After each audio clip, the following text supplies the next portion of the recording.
Iran's newly elected president Hassan Rowhani says his victory signals a new era for the Iranian people. The 64-year-old cleric says he will follow a path of moderation and justice, not extremism, and he promises to pursue what he calls constructive interaction with the world.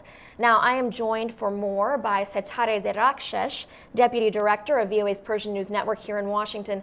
Setareh, welcome. Thank you, Alex. With this election has garnered a lot of attention, and what's interesting about it is we see this Hassan Rowhani, this moderate cleric. But I'm interested to know from your insights and your reporting, how much change will we really see with Rouhani? He earned the support of the reformists in Iran, but will he really bring about the changes they're looking for? Well, I think the word moderate should not be used loosely as it is right now. He is as establishment as it gets.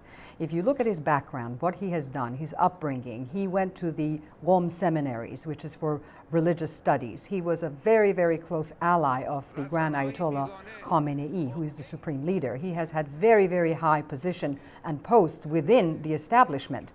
So expectations are high right now, but I would use what the President Obama just said, cautious, positive.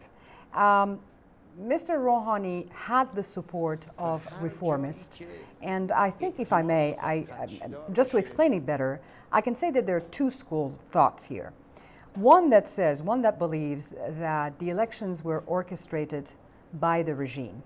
Right. Another school of thought believes that at a very last stage, Iranian people thought that even though this cleric was not to their liking, but he was less conservative than others, and they thought that maybe he will be able to get them out of the economic situation and also the conflict that Iran is facing right now with the West. So, as I mentioned, expectations are high. It seems that Iran in the past would rather continue on the same path rather than make changes. So we have to wait and see.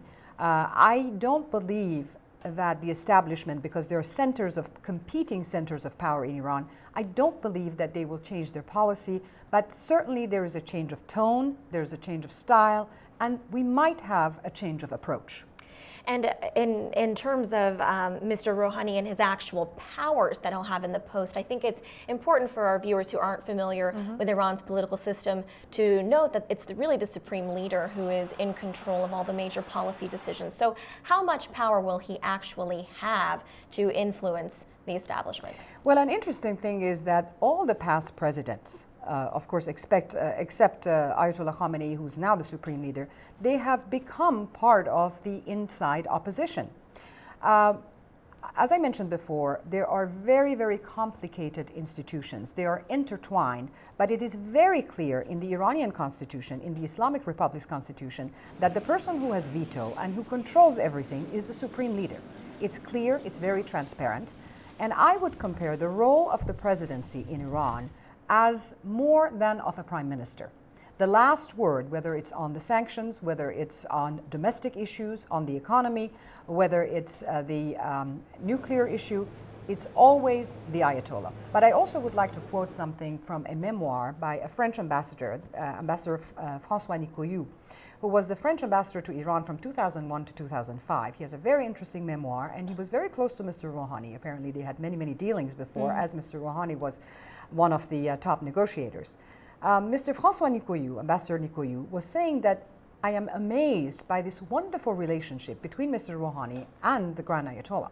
There are no rifts between them. They never get angry at each other. And it seems that Mr. Rouhani is always, he has pledged his allegiance to the Ayatollah, and he's always on very, very good terms with him. So if this is an indication, we're going to continue the same way, and the presidency is going to be very limited as far as its authority and power remains to be seen in. All right, well, I know this is something that we, as well as the rest of the world, will be watching very closely, especially in terms of the nuclear issue and other issues between Iran and the international community. So thank you so much, Setareh, for joining us.